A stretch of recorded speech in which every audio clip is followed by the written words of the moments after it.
ajarbelajar.com. Belajar, berbagi, berkontribusi. Halo, Assalamualaikum semuanya. Kembali lagi bersama Risti di pengolahan citra digital yang kedua. Sebelumnya sudah ada ya materi tentang pengolahan citra digital yang pertama yang bisa dilihat di list video yang ada di Ajar Belajar. Oke, kita lanjut. Nah, selanjutnya ini adalah yang kita akan bahas hari ini, mulai dari font sharpening sampai mosaicing yang merupakan spatial analisis dari sebuah citra, lalu ada NDVI sampai NBRI yang merupakan analisis dari gelombang spektrum yang ada di citra, juga ada klasifikasi dari citra itu sendiri berdasarkan dua metode, yaitu unsupervised dan supervised. Lalu kita mulai dengan font sharpening yang merupakan suatu metode untuk penajaman pada citra yang berfungsi untuk memudahkan interpretasi visual bagi penggunanya. Font sharpening ini juga dikenal dengan sebutan fusi, di mana disebut fusi karena merupakan metode penggabungan dua citra yang berbeda resolusi, yaitu panchromatic image yang merupakan citra berwarna hitam putih dengan resolusi yang lebih tajam, dan spectral reflectance image yang memiliki gelombang warna, sehingga memberikan visualisasi yang lebih baik untuk interpretasi. Metode penggabungan ini bertujuan agar mendapatkan citra dengan visualisasi yang masih baik, dengan warna-warna yang ada, tapi memiliki ketajaman citra yang lebih baik. Seperti contohnya pada Landsat, citra panchromatik pada Landsat memiliki resolusi 15 meter, sedangkan citra dengan spektrum warna memiliki resolusi 30 meter. Dengan metode font sharpening ini, citra akan memiliki resolusi spasial 15 meter, tapi tetap memiliki warna-warna yang ada pada spectral reflectance image. Ini merupakan contoh dari panchromatic image dan spectral reflectance image. Selanjutnya ada masking, di mana masking merupakan teknik untuk memisahkan suatu objek yang dirasa mengganggu dengan objek lainnya dengan berdasarkan pengelompokan nilai spektrum pada data digital. Contohnya pada awan atau pada air. Kadang juga masking ini bisa digunakan untuk mengekstrak suatu data tersendiri yang diinginkan untuk dianalisis. Pengelompokan nilai spektral ini dapat menggunakan threshold slicing atau pembatasan threshold dengan menggunakan histogram pada spektrum. Teknik masking juga dapat digunakan untuk memotong citra sesuai dengan region of interest dari area yang digunakan sebagai study area.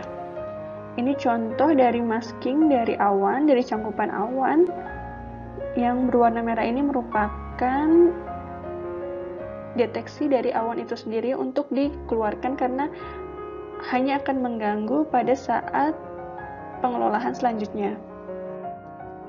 Selanjutnya kita memiliki mosaicing, di mana mosaicing merupakan proses penggabungan dari beberapa tile citra sehingga terlihat utuh.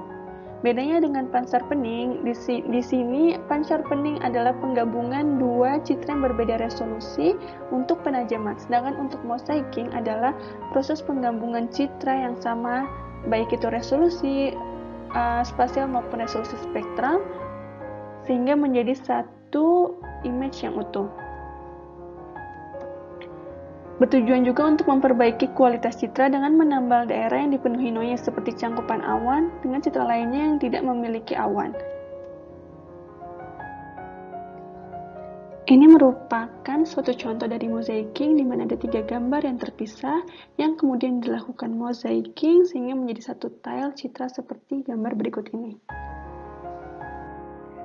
Selanjutnya kita membahas tentang NDVI yang merupakan singkatan dari Normalized Difference Vegetation Index yang merupakan algoritma yang dikembangkan untuk mengamati keadaan vegetasi dengan menggunakan gelombang spektral pada citra.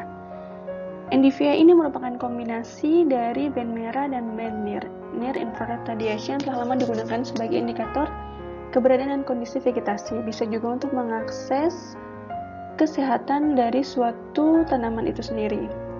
Modifikasi yang ditengarai lebih baik dari NDVI sudah banyak dijumpai sekarang, seperti EVI, Enhanced Vegetation Index, SAVI, Soil Adjusted Vegetation Index, dan sebagainya.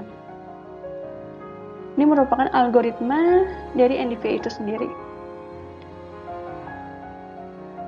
Biasanya dijumpai pada Landsat, contohnya pada Landsat 8 untuk band merah adalah band 4, sedangkan band near infrared merupakan band 5. Tapi bisa juga digunakan untuk satelit-satelit lain seperti Sentinel, MODIS, dan sebagainya. Lalu ada NDWI yang merupakan akronim dari Normalized Difference Water Index yang dikembangkan untuk mengamati kadar air pada vegetasi dengan menggunakan gelombang spektral itu sendiri. Modifikasi NDVI salah satunya merupakan maximize NDWI menghasilkan hasil yang lebih baik daripada di NDWI itu sendiri karena menyerap lebih banyak cahaya dari short wave infrared dibandingkan cahaya near infrared. Modifikasi lainnya seperti LSWI, Land Surface Water Index, digunakan untuk analisis kekeringan karena dapat mengetahui tingkat kelembaman vegetasi itu sendiri.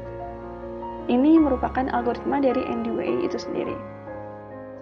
Kita lanjut ke NDBA yang merupakan akronim dari Normalized Difference Build-Up Index, di mana dari namanya saja kita bisa tahu kalau algoritma ini dikembangkan untuk mengamati keadaan lahan terbangun dan biasanya digunakan di daerah perkotaan.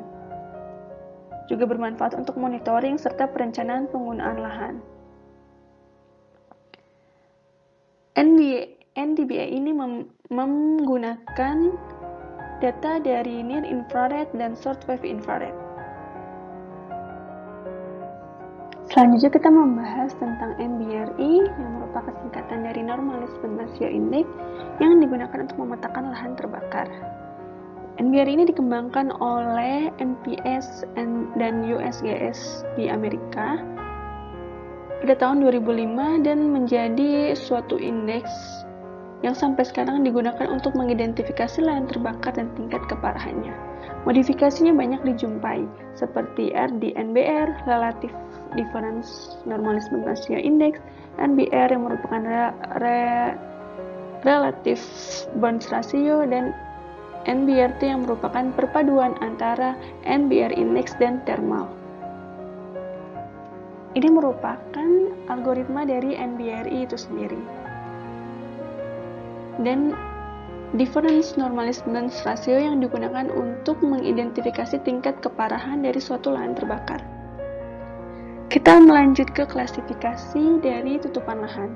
Ada dua, yang pertama supervised classification, yang biasa disebut juga sebagai klasifikasi terbimbing, yang dilakukan dengan arahan analisis di mana sudah ada pengelompokan kelas berdasarkan ciri-ciri kelas yang diperoleh melalui sampel data atau training area. Metode ini baik digunakan untuk kawasan yang sudah diketahui dan dengan akses yang mudah untuk keperluan validasi tutupan lahan.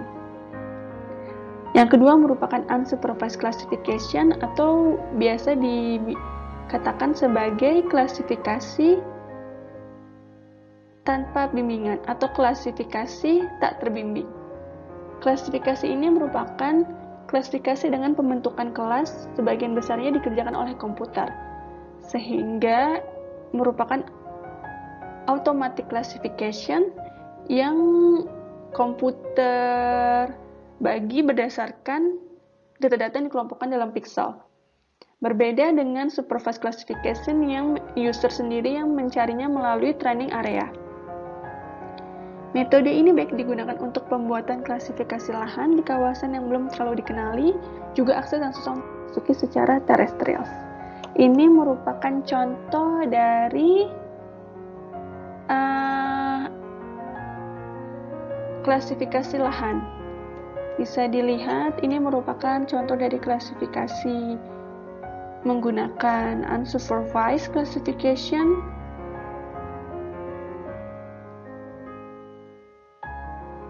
Untuk klasifikasi supervised bisa menggunakan validasi berdasarkan fieldwork verification, turun ke lapangan, sedangkan untuk klasifikasi unsupervised bisa menggunakan akurasi assessment sebagai metode untuk validasi. Sampai di sini dulu, terima kasih sudah mendengarkan. Sampai jumpa lagi. Jangan lupa ya untuk like, subscribe, dan yang paling penting isi feedback konstruktif untuk mini tutor.